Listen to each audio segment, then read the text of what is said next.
우리가 처음으로 신앙생활을 할 때에 신앙인으로 가장 중요한 게 뭐겠어요? 기도입니다. 기도는 하나님과의 유일한 수단이에요. 그러니까 교통의 수단이죠. 그래서 기도를 대화라고 그래요.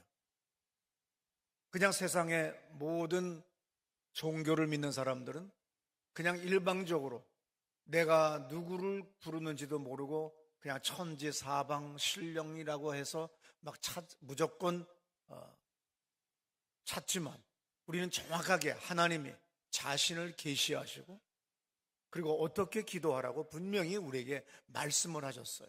그러니까 성경 전체 66권을 보게 되면 기도의 내용들이 얼마나 많이 나오는지 모릅니다. 그리고 그 기도의 방법, 기도를 통하여서 어떠한 은혜와 은총과 응답을 받았고 어떤 이적을 경험했는지를 우리는 성경을 보게 되면 알 수가 있어요. 그래서 기도라고 하는 건 뭡니까? 나의 힘으로만 살지 않고 하나님의 도움으로 살겠습니다 하는 그 고백이 기도예요. 근데 많은 사람이 기도 안 하고도 잘 살아요. 기도 안 하고도 돈 잘 벌어요. 그런데 이 사람의 기도를 해보세요. 상상할 수 없는 놀라운 역사입니다. 그런데 놀랍게도 사람들은 잘 되면 기도를 안 해요. 배가 부르면 기도를 안 합니다. 그리고 평안해지면 기도를 안 해요. 평안할 때 기도하면 얼마나 놀라운지 몰라요. 똑같은 기도를 했는데 예수님이 내 이름으로 귀신을 쫓아라 그랬어요. 그런데 어느 날 마가복음 9장에서 제자들이 귀신 들린 한 소년을 그렇게 기도를 했건만 귀신이 나가지 않습니다. 그때 마침 예수님이 산에서 내려오시다가 너희들 뭐하냐 물어봤어요. 우리가 이렇게 귀신 들려서 불 속으로 뛰어들어가고 막 굴르고 하는 이 아이를 우리가 기도했는데 고쳐지지가 않습니다. 그랬더니 예수님께서 그 아이를 고쳐요. 그리고 집에 오셔서 말씀하십니다. 기도와 금식 외에는 이런 유가 나가지 않는다. 이 말씀은 와치만이라고 하는 분이 해석하기를 어떻게 해석했냐면 기도는 축적이 된다는 거예요. 돈만 축적이 되는 것이 아니라 기도도 축적이 된다는 거예요. 기도가 많이 축적된 사람이 결정적인 순간에 기도할 때 역사가 일어난다는 거죠. 맞는 말씀입니다. 저도 똑같이 이 땅 살다가 또 바쁘게 살다가 벼랑간 어떤 교인을 만났을 때, 그리고 그 교인을 안수할 때 성령의 나타나심과 역사하심을 그 당사자나 주변 사람이 눈에 볼 정도의 역사가 일어나요. 그리고 그 사람의 여러 가지 문제들 중에 가장 자기는 다른 문제라고 하지만 아니에요. 근본적인 문제가 있습니다. 바로 그것을 지적해 줬을 때 그 사람이 나중에 고백하는 것을 들을 수가 있어요. 그래서 기도라고 하는 건 뭡니까? 축적이 되는 거예요. 돈만 우리가 예치했다고 은행에 축적되는 것이 아니라 기도라고 하는 것도 축적이 되기 때문에 예수님은 축적되신 분인데 제자들은 그냥 덜렁덜렁 신앙생활을 하기 때문에 결정적인 순간 기도해도 응답이 없는 것 같고 하나님이 안 계신 것 같아요. 그래서 신앙 없는 사람들이 늘 하는 말이 뭐예요? 왜 하나님은 나의 기도를 들어주시지 않는지 모른다. 그리고 하나님은 내 기도는 듣지 않으신다. 아니에요. 축적이 돼야 돼요. 어느 임계점까지 가야 물이 끓듯이 기도라고 하는 것도 어느 지점까지 가야 그 다음부터 그것이 나의 삶 속에서 계속해서 내가 솟아나는 온천물과 같이 끊임없이 계속해서 우리가 누리며 살 수 있다고 하는 걸 알 수가 있습니다. 시편 115편 11절에 여호와를 경외하는 자들아 그랬어요. 하나님을 경외한다고 한다면 너희는 어떻게 해야 돼요? 하나님을 의지해라. 네 힘으로 살지 말고 의지해라. 그는 너희의 도움이시요 너희의 방패시다. 여기 도움이라고 하는 말은 에셀이라고 하는 말이에요. 그래서 하나님이 도와주지 않고는 해결될 수 없는 그 정도로 하나님은 우리를 도와주시는 에셀 크네그도가 된다고 하는, 우리가 구약 성경 히브리어를 배울 때 이 도움에 대해서 특별히 아담과 하와에서 너의 부자가 될 거다. 그랬을 때 우리나라 성경은 옛날 가부장적인 사고를 가진 목사들과 신학자들이 뭐라고 하냐면 돕는 배필로만 나왔는데 그도 많이 해석이 바뀌었어요. 근데 옛날은 그냥 뭐 여자 없어도 살 수 있는 그런 건데 히브리에서는 에셀 크네그도예요. 완전하게 바퀴가 이렇게 톱니바퀴가 완전히 그 미세한 비싼 시계일수록 그 톱니바퀴가 정교해요. 그래서 100년에 아니면 몇십 년에 1초밖에 안 틀려요. 우리 부부라고 하는 거는 아무리 똑똑한 남자일지라도 아무리 잘난 남자일지라도 조광지쳐 먼저 떠나거나 천국 가버리면 그 다음부터는 인생이 흐트러진다는 것을 우리는 역사 속에서 수많은 정치인들, 위대한 영웅들의 말로를 보면 알 수가 있어요. 그러면 지금의 이 아내가 있기 때문에 여러분들이 살아갈 힘을 얻는 거지 막상 귀찮은 존재 같지만 아니에요. 하나님이 만나게 하신 이 마누라는 그저 있어도 되고 없어도 되고 하는 것이 아니라 하나님께서 아담에게 하와를 만나게 하신 것은 에셀 크네그도라고 해서 없어서는 절대로 안 될 존재. 겪어봐야 알아요. 시편 119편 173절에 주의 손이 항상 나의 도움이 되게 하소서라고 고백을 해요. 124편 8절에서도 우리의 도움은 천지를 지신 여호와 하나님에게 있다라고 고백하는 장면이 있습니다. 모든 것이 하나님의 은혜와 은총과 간섭 속에서 우리가 살아가고 있는데 우리는 철없어서 내 힘과 내 능력으로 살아가는 줄 알아요. 기도를 개인적으로 할 때 순서가 명확하게 정해진 건 없어요. 그러나 우리 성서학자들이 목사님들이 수많은 성경을 공부하고 유추한 결과가 가장 중요한 게 뭐죠? 감사 기도를 해야죠. 혼자 기도를 하든 대표 기도를 하든 무슨 기도를 하더라도 우리가 기도합시다 그러면 항상 처음 기도는 뭘 해야 될까요? 감사 기도입니다. 요한계시록 4장 11절에 이런 말씀이 있죠. 들어보세요.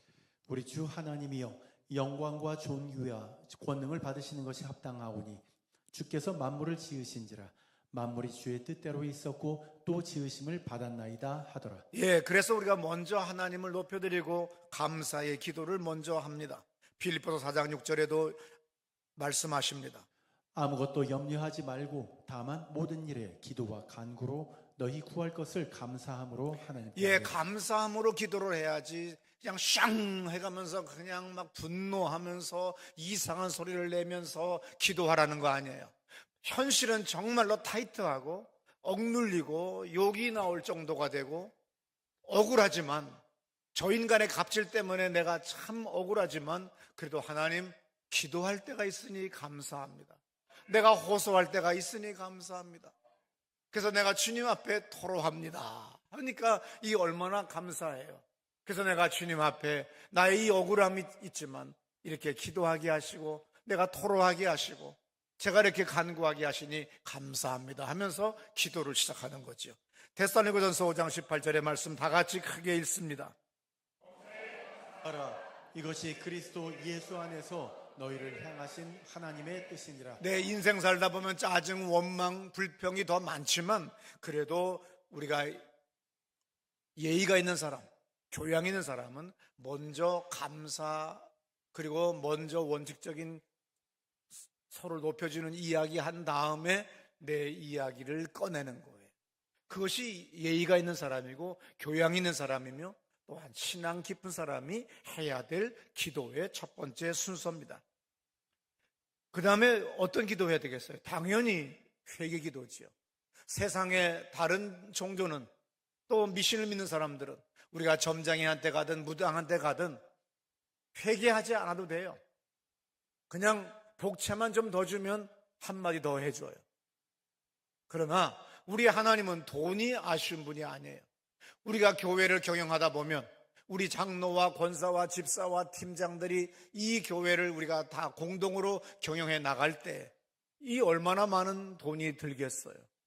그래서 목사나 장로나 재정장로나 집사나 교구장이나 모든 행사를 진행할 때 돈이 아쉽지만 하나님은 돈이 아쉬운 분이 아니에요. 그러므로 우리가 하나님 앞에 아쉽지 않은 그 분위기이지만 우리가 그분 앞에 회개를 먼저 해야 되는 거죠. 근데 대부분의 사람들은 회개를 중요시하지 않아요. 그러나 하나님과 나 사이에 어떤 담이 있어요. 또 다른 사람과 나 사이에 담이 있어요. 내 아내와 나 사이에 담이 있어요. 직장에서 어떤 사람 타인과의 담이 있어요. 그것을 해결하지 않고 하나님 앞에 나오면 주님은 듣지 아니하신다고 성경에 누누이 이야기하고 있는 걸 기억하셔야 됩니다. 시편 51편 7절을 들어보세요. 17절. 하나님께서 구하시는 제사는 상한 심령이라. 하나님이여 상하고 통회하는 마음을 주께서 멸시하지 아니하시리라. 네, 시편 34편 18절입니다. 여호와는 마음이 상한 자를 가까이 하시고 충심으로 통회하는 자를 구원하시는도다. 그래서 우리는 늘 주님 앞에 나가서 먼저 통회를 해야 돼요. 회개를 해야 됩니다. 마가복음 11장 25절에 가장 중요한 말씀인데 세 번째는 용서를 해야 돼요. 용서하지 않냐고 나 저 인간 죽는 꼴을 나는 봤어 하고서 오면 내가 먼저 죽어요. 기도할 때 먼저 용서해야 돼요. 사랑으로 기도해야 돼요. 멸망시키고 죽이려고 기도하는 것이 아니에요. 우리 하나님은 모든 사람을 축복하고 더불어 살라고 그랬고 사랑하라고 그랬지 멸망시키고 죽이라고 하지 않았어요. 그러므로 우리는 기도할 때 마가복음 11장 25절에서 서서 기도할 때 아무에게나 혐의가 있거든 용서해라. 그래야 하늘에 계신 너희 아버지께서도 너희의 허물을 사해 주실 것이다. 마태복음 6장 12절에서도 뭐라고 합니까? 우리가 우리에게 죄 지은 자를 사하여 준 것 같이 우리 죄를 사하여 주옵시오. 예, 내가 먼저 딱 올라가서 뭐라고 합니까? 하나님 아버지, 제가 김웅선이가 제 돈 떼먹었습니다. 근데 제가 용서했습니다. 저도 사실은 빚이 100억입니다. 용서해 주십시오. 사해 주십시오. 이렇게 나가야 되는 거예요. 그런데 예수님의 그 유명한 예화에 저는 탕감받고 나서 나오다가 자기한테 얼마 빚 지지 않았는데 그 인간 보더니 야 이 자식아 하더니 멱살을 잡고 돈 내놓으라고. 예수님이 이거 어떻게 해야 되겠냐 말씀하시잖아요. 오늘 우리들이 그렇게 살고 있어요. 저절로 자동으로 쓱 그렇게 가요. 내 죄 주여 저 인간을 어떻게 해주시옵소서 하다가 보면은 내 죄가 주의 성령께서 보여주시면 내가 더 죽일 놈이에요. 내가 살아있는 게 기적이에요. 나는요 벼락 맞아가지고서 죽어가지고 타서 죽은 다음에 다시 주님이 다시 또 재생시켜가지고 또 살렸다가 또 얼려서 또 가루 만들었다가 빙수 만들었다가 다시 또 살려서 이번엔 또 튀겨 죽여도 마땅한 인간이 저더라고요. 여러분이 아니더라 이거야. 그렇기 때문에 먼저 항상 용서를 해야 돼요. 그 다음에 네 번째로 믿음으로 간구해야 됩니다. 당연히 기도하는데 항상 기도한다면 뭐라고 그러죠? 주여 꼭 응답이 오게 하옵소서. 그 다음에 기도 끝난 다음에 이제 연락이 왔나 봤더니 역시 내 그럴 줄 알았다니까. 이러면 안 되는 거예요. 당연히 믿음으로 응답받을 줄로 믿고 나가야 되는 거예요. 야고보음 1장 6절부터 8절에 이런 말씀이 있죠. 오직 믿음으로 구하고 조금도 의심하지 말라. 의심하는 자는 마치 바람에 밀려 요동하는 바다 물결 같으니 이런 사람은 무엇이든지 주께 얻기를 생각하지 말라. 두 마음을 품어 모든 일에 정함이 없는 자로다. 예, 마가복음 11장 24절에도 말씀하십니다. 그러므로 내가 너희에게 말하노니 무엇이든지 기도하고 구하는 것은 받은 줄로 믿으라. 그리하면 너희에게 그대로 되리라. 예, 오늘 중요한 이 네 가지 원칙이 기도에서 가장 중요해요. 오늘 본문에서 사도 바울은 뭐라고 얘기하느냐 하면 디모데전서 2장 1절부터 2절에 보면 그러므로 내가 첫째로 권하노니 모든 사람을 위하여 간구와 기도와 도고와 감사를 하되 특별히 임금들과 높은 지위에 있는 모든 사람을 위하여 하라. 그 이유는 뭐냐면 우리가 모든 경건과 단정함으로 고요하고 평안한 생활을 하려 함이라 그랬어요. 아주 중요합니다. 왜 위에 있는 사람들을 기도해요? 왜 정치인들을 그 당시에 서기 60년에서 70년 정도의 이 서신이 기록됐어요. 그때 교회는 엄청난 핍박을 받았습니다. 엄청난 죽임을 당했어요. 순교당하는 사람들이 얼마나 많은지 몰라요. 최고의 극에 달한 때가 서기 100년 정도였는데 그 이전에도 큰 핍박이 이 교회에 믿는 사람들에게 있었습니다. 여기는 소수의 사람들이에요. 그래서 항상 어려운 일 생기면 교인들이 대신 화를 당할 정도로 여론도 좋지가 않아요. 이럴 때 사도 바울이 지혜롭게 기도하라는 거죠.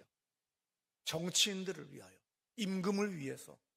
그러므로 내 목숨이 이 세상 끝날 때까지 우리는 기도해야 돼요. 왜? 언제 어떤 미친 이상한 인간들이 와서 세상을 바꾸겠다고 했을 때 얼마나 많은 사람들이 죽어나가고 고통 속에 나가는지 몰라요. 돈 있다고 끝나는 것 아닙니다. 은퇴했다고 끝나는 거 아니에요. 나는 몸은 건강해요. 운동했기 때문에. 그래서 내가 체력이 좋아요. 근력이 있기 때문에. 근데 뇌가 따라가지를 않아요. 뇌 건강이 더 중요해요. 치매가 걸리는 겁니다. 그러므로 늘 여러분들이 은퇴했다고 끝난 거 아니에요. 주님 부르시는 그날까지 내가 안녕해야 됩니다. 맑고 깨끗한 정신을 가지고 내가 살아가게 하시고, 주님이 부르시는 날 기쁨으로 할렐루야 하며 주의 손목 붙잡고 올라가는 사람 되게 해 주옵소서. 유명한 목사님 중에 한 분 존경하는 분이 계세요. 나는 언제 떠난다 그래요. 나는 언제 떠난다. 그러니까 가족들이 우리 아버지가 치매 걸리신 것 같다. 나는 언제 떠난다. 정말 그때가 되는데 나 간다 그래요. 그래서 정말 그때 의자에서 그대로 돌아가시더래요. 와, 나는 이 목사님 얼마나 존경스러운지 몰라요. 슬퍼하지도 않아요. 나 간다. 그 유명한 비디오 아트 창시자인 백남준 씨, 어떻게 보면 행복한 사람이에요. 뉴욕 소호 거리에 사는데 어느 날 일본인 아내가 장어 요리를 해주었어요. 그러더니 마지막 말이 뭡니까 그랬더니 내 남편 백남준은 오이시 오이시 맛있다고 오이시 오이시 하더니 소파에 가서 앉고 그러고 돌아가셨대. 마지막 야, 우황정심아 여러분, 우황정심만 먹고 자면 안 돼요. 빨리 병원 가셔야 돼요. 근데 많은 사람들이 우황정심만 먹고 자요. 아닙니다. 어딘가 이상하면 빨리 119 타고 가는 것. 대한민국이 세계 최고의 의료시설이 잘 된 나라예요. 세월 지나갈수록 의지할 것은 하나님밖에 없습니다. 기도의 제목에 제한이 없어요. 요한복음 14장 14절에 내 이름으로 무엇이든지 내게 구하면 내가 행하리라 그랬어요. 요한일서 3장 22절에 무엇이든지 구하는 바를 그에게서 받나니 그랬어요. 무엇이든지 구하세요. 사사로운 것까지 구하세요. 보잘것없는 것 같아도 주님께서는 친절하게 우리들에게 천사를 보내셔서 응답하시는 걸 믿으시기 바랍니다. 가장 수준 높은 기도는 뭡니까? 하나님께 영광 돌리며 하나님의 뜻이 이루어지도록 기도하는 거예요. 마태복음 1장 33절에 먼저 그의 나라와 그의 의를 구하라고 그랬어요. 그리하면 이 모든 것을 너희에게 더해 주신다고 말씀하셨습니다. 마태복음 6장 10절에서 나라가 임하오시오며 뜻이 하늘에서 이루어진 것 같이 땅에서도 이루어지이다. 주님의 뜻을 뭐라고 그래요? will, W-I-L-L. 우리가 윌시엘 용법이라고 옛날 영어 공부할 때 많이 배웠잖아요. 하나님의 의지가 뭐예요? 하나님의 뜻이 뭐예요? will. 그 뜻이 먼저 하늘에서 이루어진 거예요. 그러므로 우리는 그것을 이 땅에서 지혜와 계시 정신을 받아서 그것을 알고 내게 주신 사명을 알고 그것을 구하면 그것이 바로 만사 형통인 겁니다. 그것이 바로 성공한 인생이고 성공한 신앙인인 걸 믿으시기 바랍니다. 그러면 하나님의 뜻이 하늘에서 이루어진 것처럼 땅에서도 이루어지기를 원하나이다. 이것이 2025년 우리 교회 표어로 정하려고 그래요. 그 말씀을 하나님의 뜻을 내가 여기에 부착하려고 합니다. 주의 뜻이 이미 이루어져 있어요. 하나님이 이 교회에 예비한 뜻이 있어요. 이 교회를 세우신 뜻이 있어요. 근데 내가 육신의 정욕과 안목의 정욕과 이생의 자랑을 쫓아서 내 뜻대로 나가게 되면 그것이 바로 망령된 일입니다.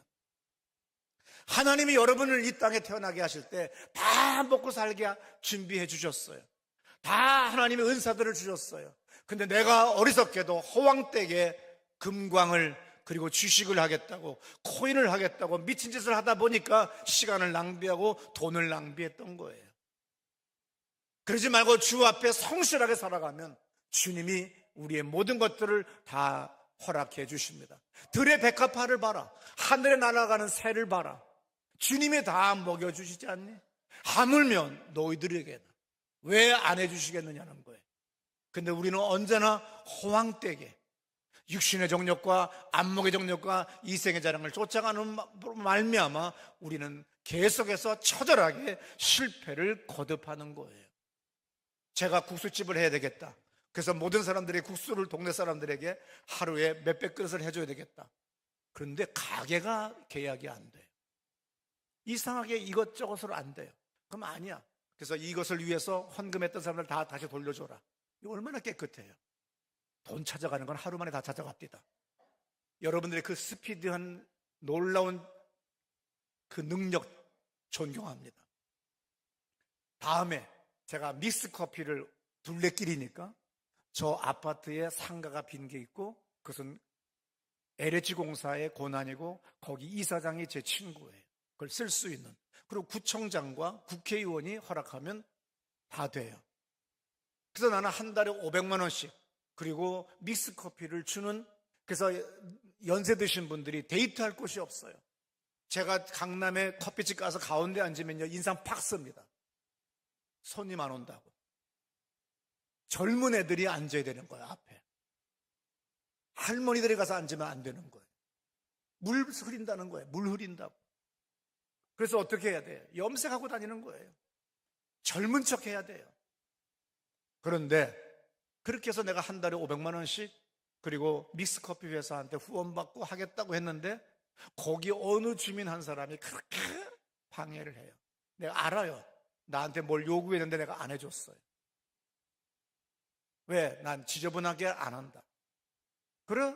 한 달에 500만 원씩 절약돼? 그럼 1년에 6천만 원이네? 와, 그래서 뭘 했어요? 몽골에 교회를 세워주고 탄자니아에 선교센터 해주고 이번에 몽골 목사님에게 자동차 중고 사드렸어요. 얼마나 놀라워요. 하나님이 준비해 놓은 게 있더라고요. 하나님께서 몽골 사람에게 몽골 교회에 자동차를 구하는 것을 주님은 아셨고 우리는 몰랐는데 내가 이 모든 것들이 막혀서 이 돈을 어떻게 쓰나 했더니 몽골이 쓰느더라 이거예요. 그러므로 항상 주님의 뜻이 있어요. 우리는 계속 간구해서 주님의 뜻이 되도록 해야 돼요. 그리고 그 뜻을 우리가 알고 기도하면 놀라운 만사가 형통인 걸 믿으시기 바랍니다. 우리가 기도할 때 항상 간구, 도구 뭐 여러 가지가 있어요. 그것은 성서학자들의 해석에 의하면 언어 유희라는 거죠. 도구 기도가 따로 있고 간구가 따로 있고 그렇지 않다는 거예요. 저도 젊은 날에는 추석을 보면 어떤 사람이 또 그렇게 간구는 뭐고 도구는 뭐고 하고서 막 얘기를 해요. 어느 교회 가면 도구의 방, 간구의 방이 있어요. 그런데 단순해요. 우리는 기자가 되고 문장력이 뛰어나면 똑같은 표현을 두 번째 가서는 그것이 아름답다고 했을 때 다른 단어로 다른 문장으로 표현하는 언어 유희라고 하는 거죠. 우리가 하나님 앞에 간구합니다. 제가 기도하러 갑니다. 토로하러 갑니다. 또 뭐라고 해요? 간청하러 갑니다. 이렇게 우리가 표현 양식이 다를 뿐이지 결국은 기도라는 거예요. 그러므로 오늘 디모데서에서 우리의 삶이 고요하고 단정하고 평화롭게 행복하게 살기를 원한다면 여러분들은 높은 사람들에 있는 지위 있는 사람들, 임금들을 위하여 간구와 도구와 하면서 여러 가지 명분, 단어들을 사용했을 때 굳이 그걸 갖다 해석할 필요는 없다는 거죠. 언어의 유희고 다양하게 표현한 방식이라는 거죠.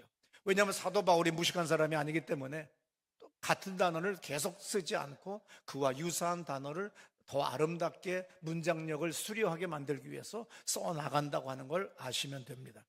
오늘 중요한 거 간구, 간청, 도구 이걸로 끝나는 것이 아니라 주님은 우리에게 꾸짖는 명령하는 선포하는 기도를 주셨어요. 마태복음 8장 26절에 이런 말씀이 있죠.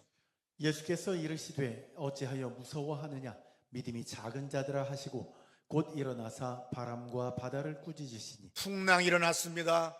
제자들은 놀라서 익사할 것 같은 그런 마음이 들고 배가 뒤집어지고 침몰할 것 같은 그런 기분이 막 듭니다. 그때 예수님 뭐라고 합니까? 바다를 향하여, 풍랑을 향하여, 자연을 향하여, 자연 현상을 향하여 꾸짖는 거예요. 말도 안 되는 소리지만 이런 역사 일어납니다. 저도 언젠가 어느 선교사님이 인도네시아에서 집회를 하는데 그 숲속에서 집회를 하면 그 모기는, 열대지방의 모기는 형연할 수 없는 독종이랍니다. 그런데 놀랍게도 이 선교사님이 길이 없는 거예요. 선풍기도 없고 무엇도 없고 아무것도 없으니 기도를 했어요. 하나님, 오늘 주님께서 역사하셔서 모기들을 퇴치하여 주시고 말씀을 잘 듣도록 역사하여 주옵소서.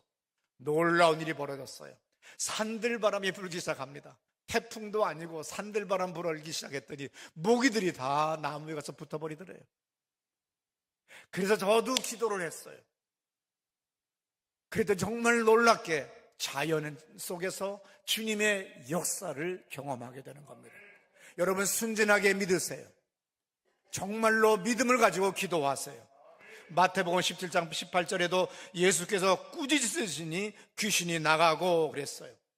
귀신 들린 아이에게 그 귀신을 향하여 꾸짖었다고 말씀했어요. 마가복음 1장 25절 들어보세요. 예수께서 꾸짖어 이르시되 잠잠하고 그 사람에게서 나오라 하시니 귀신에게도, 영적인 존재에게도 우리는 꾸짖어야 됩니다. 왜냐하면 요한복음 1장 12절이 중요합니다. 다 같이 두 옥탑 올려서 우리 다 같이 낭독합니다. 영접하는 자, 곧 그 이름을 믿는 자들에게는 하나님의 자녀가 되는 권세를 주셨으니 내가 예수님을 영접함으로써 나는 보잘것없는 인생 같아 보이지만 우주 만물을 창조하신 창조주 하나님이 우리를 자녀 삼아 주시는 거예요. 그래서 내가 권능을 얻은 것이 아니라 난 오소리티, 권세를 얻은 거예요. 10살짜리일지라도 7살짜리라도 왕세자가 되고 왕자가 되는 거예요. 공주가 되면 천하 대장군도 그 앞에서 엎드리는 것이 우리 옛날 사극 영화에서 많이 볼 수 있어요. 그 어린 왕자가, 어린 공주가 무슨 힘이 있어요? 거기는 권세가 있어요. 나는 자각하지 못했지만 오늘 이 아침에 성령의 인도를 받아 자각하는 여러분 되시기를 축원합니다. 나는 하나님의 자녀의 권세를 가졌다. 3번 다 같이 외칩시다. 나는 하나님의 자녀의 권세를 가졌다. 믿으시기 바랍니다. 이 자녀된 권세로 자연을 향하여, 내 환경을 향하여, 내 질병을 향하여, 내 영적인 문제들을 향하여 꾸짖는 여러분 되시기를 축원합니다.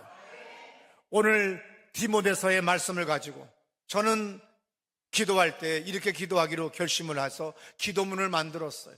그래서 여러분들에게 카톡으로 안 나눠주고 절대로 여러분 나눠주면 안 돼요. 교회 웹사이트에 좀 들어오시라고 웹사이트에 올립니다. 오늘 이 디모데 전서를 가지고 어떻게 기도해야 되겠어요? 하나님 아버지, 나의 뜻이 아니라 하나님의 뜻이 이루어지기를 기도합니다. 영원전부터 하나님께서 저를 향한 뜻이 무엇인지를 알 수 있도록 지혜와 계시의 정신을 주시옵소서.